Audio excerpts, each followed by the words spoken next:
Bueno, está muy bien la pregunta porque muchas veces se habla de vivienda sustentable y no siempre la vivienda por sí misma alcanza esa característica.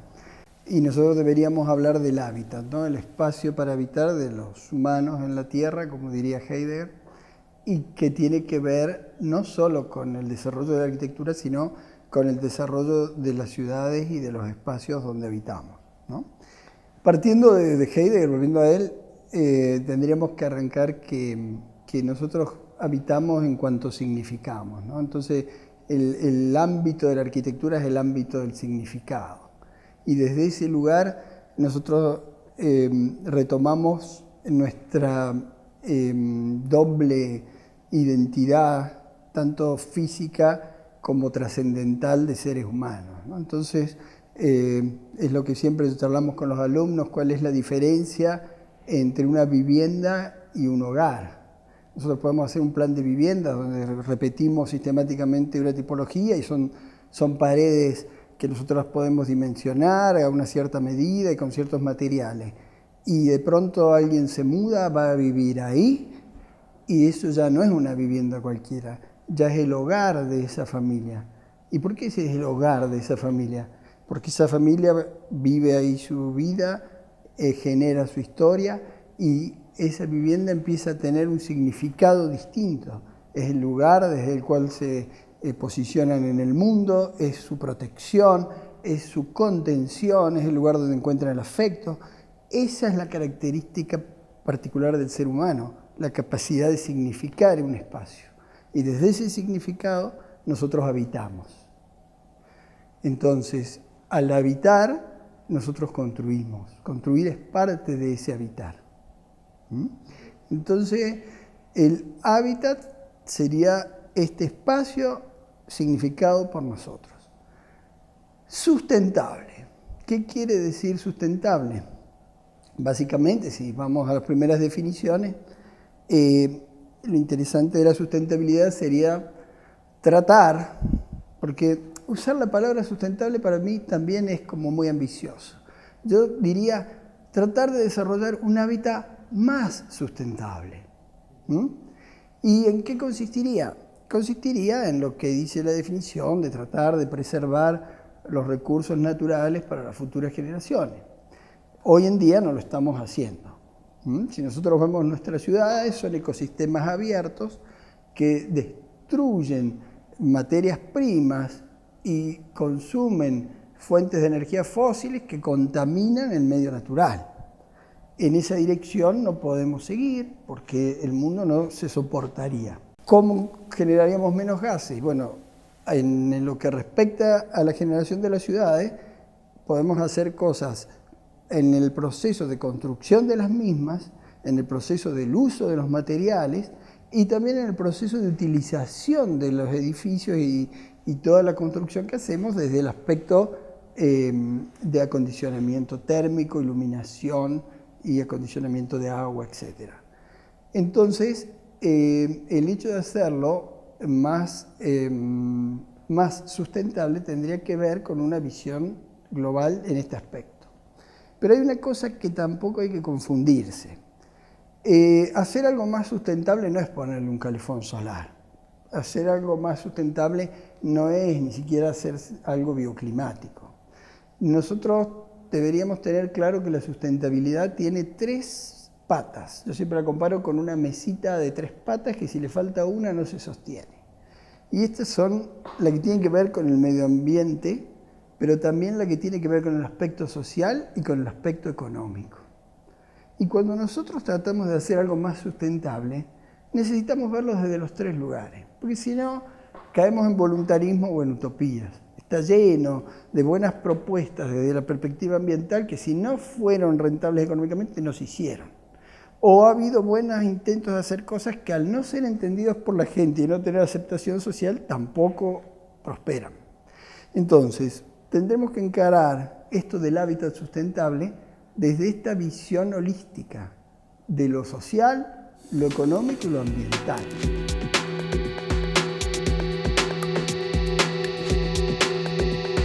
En relación a la modernidad específica, la modernidad específica es un concepto que tiene que ver con la arquitectura que nosotros deseamos.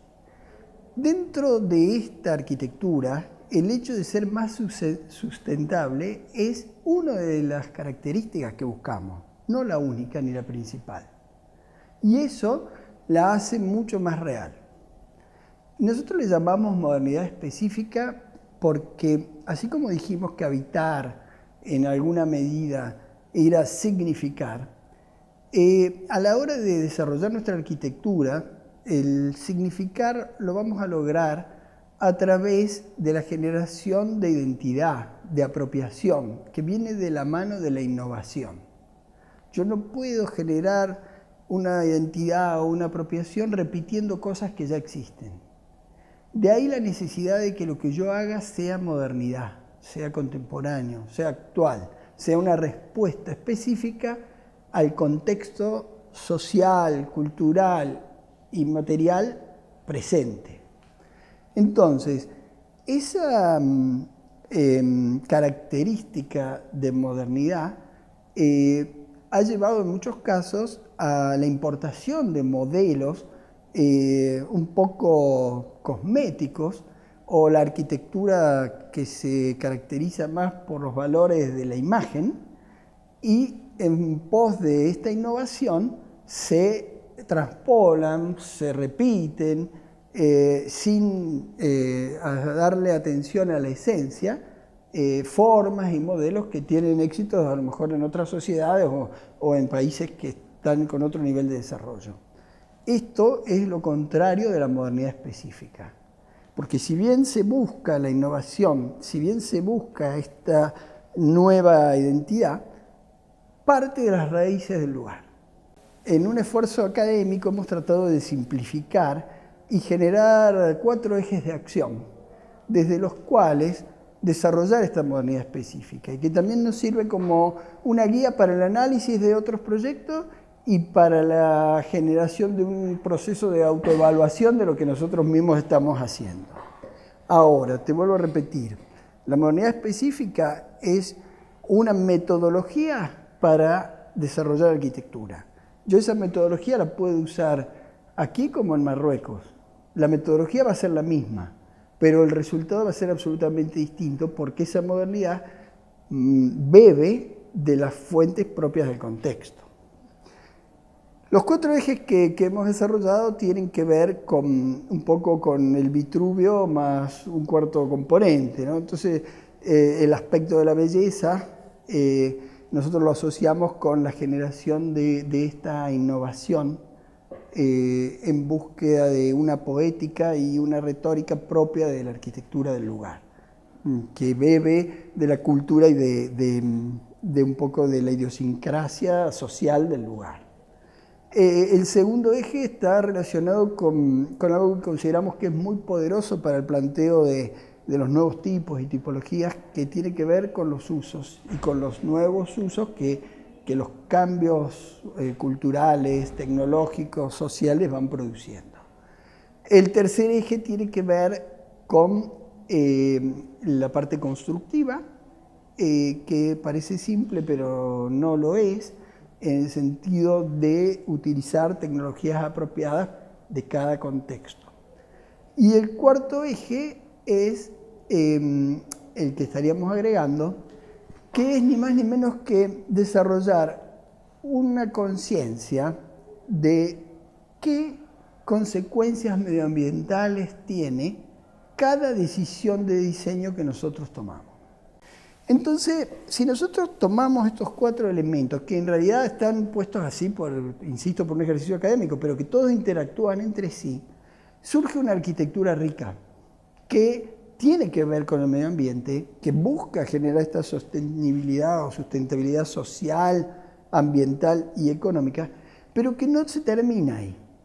No hablemos más de arquitectura sustentable, eso sería tan ilógico como hablar de una arquitectura que sea sismo resistente o que se te caiga el primer temblor. Nadie se le ocurriría ponderar, es como una facultad intrínseca de la arquitectura resistir a la fuerza de la gravedad y la fuerza del sismo. Bueno, que sea sustentable tiene el mismo carácter, o sea, no deberíamos hablar más de que una arquitectura es sustentable y otra no. El modelo de ciudad más sustentable también es reductible en un aspecto académico a 4 ejes. Nosotros buscamos y trabajamos en proyectos con los alumnos en función de conseguir una ciudad compacta, compleja, con cohesión social y eficiente.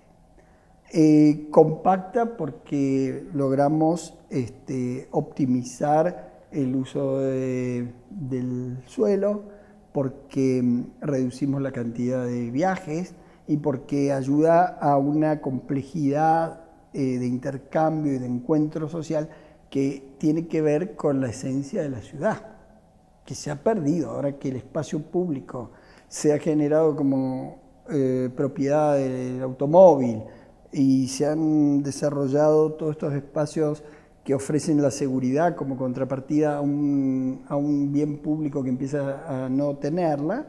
Se han deteriorado enormemente los espacios urbanos en correlación, no sé cuál es el huevo y cuál es la gallina, del deterioro social que estamos viviendo.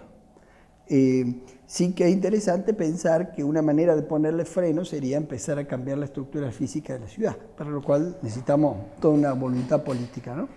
Pero bueno, volviendo a los 4 ejes de la ciudad sustentable, primero necesitas una ciudad compacta, compleja, porque el rol de las ciudades cada vez más es el rol del conocimiento. Las ciudades, cuanto más conocimiento tengan, más proyección de futuro y de bienestar y crecimiento tienen. En ese marco, la complejidad genera más que la suma de las partes y también aporta a esta coexistencia social, a la ciudad interesante, a la ciudad convocante, al sentido de la polis. Eficiente, porque así como a mí me gusta decirle siempre a los chicos que cuál es el mejor viaje y después que lo piensen un rato, darle la conclusión que el mejor viaje es el que no se hace. La mejor energía no es ni solar, ni eólica, ni mareomotriz, es la que no se gasta. Entonces una ciudad eficiente, bien pensada, con posibilidades de bioclimatismo, con posibilidades de reducir viajes, con iluminación natural, etc., no gasta.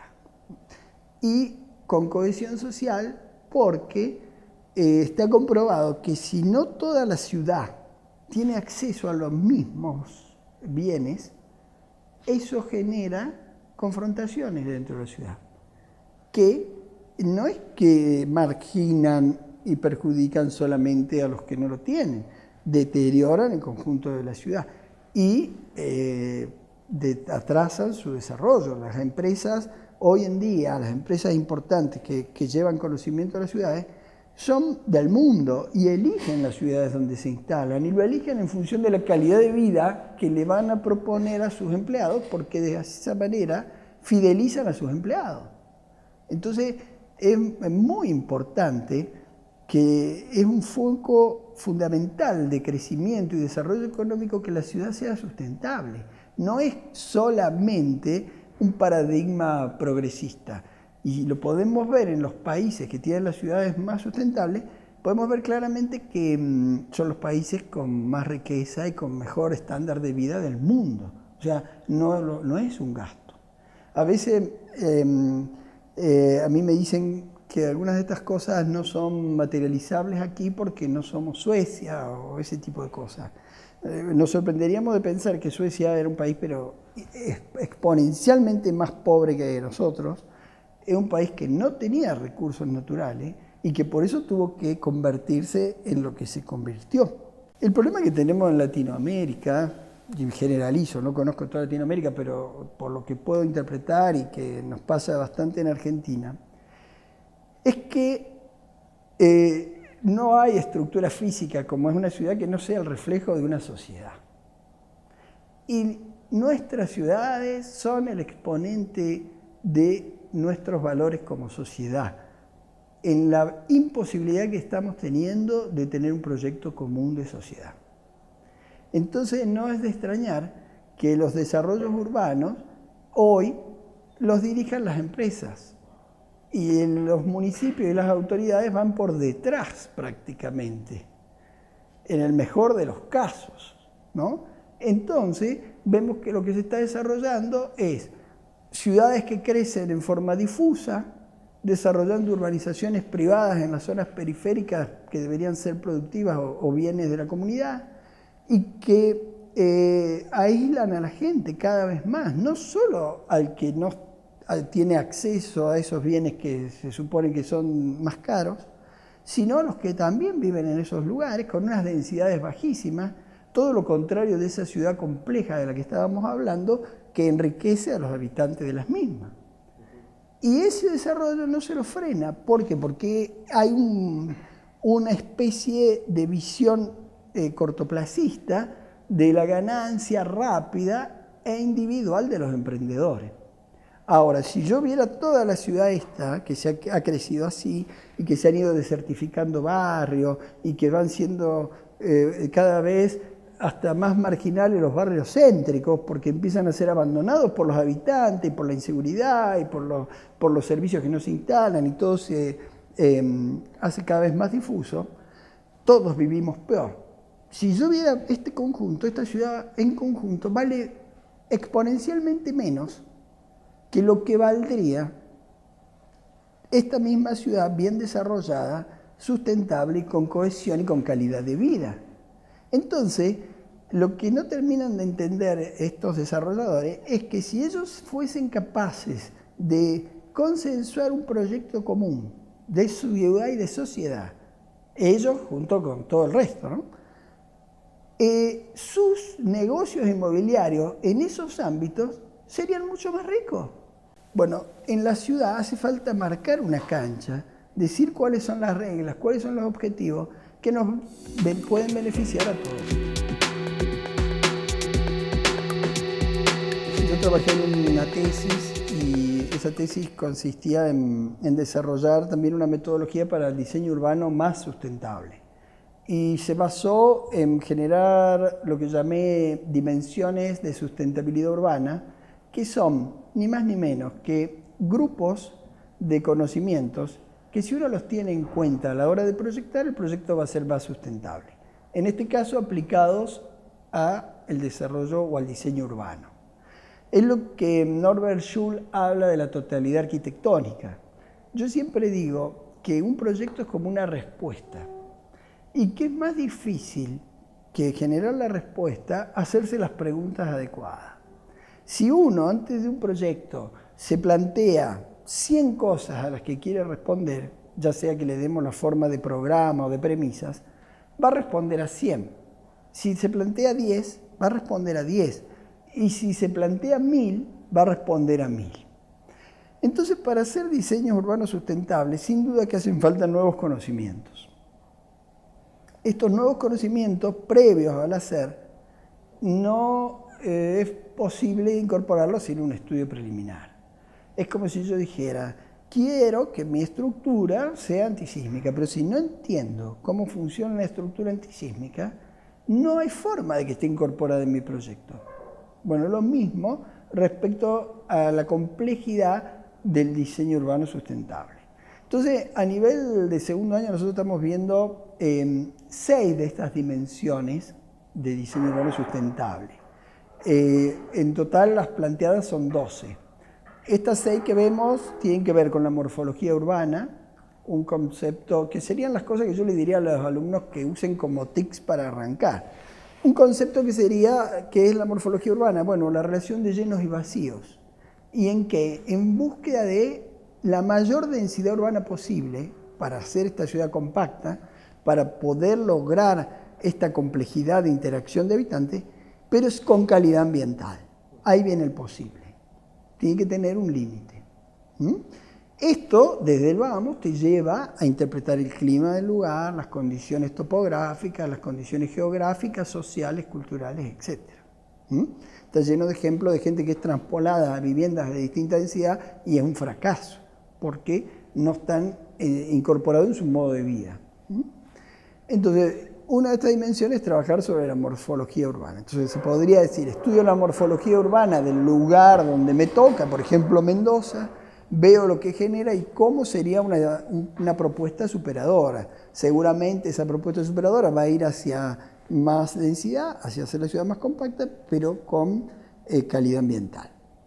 Otro de los elementos que estudiamos específicamente es el bioclimatismo. Entonces, ¿qué quiere decir el bioclimatismo? Sabemos todos que es muy difícil hacer arquitectura bioclimática si la ciudad no está pensada para eso. Es una lotería que te toque justo un lote y un contexto que te lo permita. El 90% de los casos no va a ser así. En ese marco, sí es interesante la posibilidad de pensar en las calles, en los espacios públicos, en los espacios semipúblicos, que sean elementos que coadyuven al desarrollo de viviendas bioclimáticas, tanto para verano como para invierno. Otro de los elementos que tenemos en cuenta es la movilidad y va asociado al espacio público, porque tiene que ver con recuperar el espacio público para las personas. Entonces buscamos eliminar en la mayor parte posible de la ciudad el acceso vehicular libre. Lo hacemos de manera restringida o seccionado o con distintos niveles de control para de esa manera volver a generar el lugar para el peatón, para el encuentro, para la distensión. Otra de las dimensiones que estudiamos es la de patrimonio. Esta es muy interesante porque tiene dos facetas.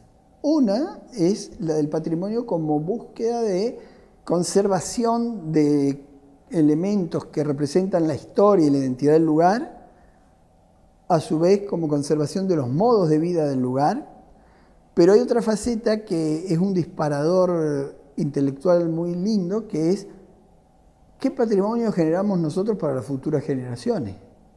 Y ahí lo podemos asociar con lo que hablamos al principio de esta charla, con el tema de la identidad a través de la innovación. Entonces, ¿cómo generamos innovación? Estamos generando patrimonio. La complejidad. Esta complejidad que, para que sea real esto de que nosotros podemos empezar a prescindir de los viajes, no tengo que seguir haciendo sectores de la ciudad monofuncionales. Este campus mismo de la universidad no debería existir, debería estar integrado a toda la ciudad, donde los estudiantes se encuentren con gente que está en otras actividades y no en un sector puramente universitario. Bueno, eso pasa con todo. Entonces, hoy en día, cuando vos ves desarrollos interesantes de nuevos emprendimientos urbanos en algunos lugares del mundo, ves que la propuesta siempre implica casi la misma cantidad o más de puestos de trabajo que de habitantes. Más todo el equipamiento, la posibilidad de acceder a educación, biblioteca, deportes, piletas cubiertas, para todos, ¿no? Entonces, este modelo que se puede ir repitiendo barrio por barrio. Entonces, esa complejidad es otra de las características fundamentales. Y habría muchas más dimensiones y más conocimientos a incorporar. El tema sería simplificarlo para esta etapa. Yo creo que, así como cuando hablamos de la modernidad específica, si vos te propones esos 4 ejes, y desde los 4 ejes que hablamos de la modernidad específica, vos analizás los antecedentes, te planteás tus premisas, haces tu proyecto y te autoevaluás, seguro que eso como respuesta es más rico que si no lo hubieras hecho. Bueno, lo mismo a la hora del diseño urbano. Si nosotros nos planteamos estas dimensiones de diseño urbano y las tenemos en cuenta en forma previa al desarrollo de nuestros proyectos, podemos analizar antecedentes desde estas dimensiones, estamos incorporando un conocimiento que a la hora de diseñar nos va a hacer más rico ese proyecto y de alguna manera va a estar en ese camino que queremos hacia algo más sustentable.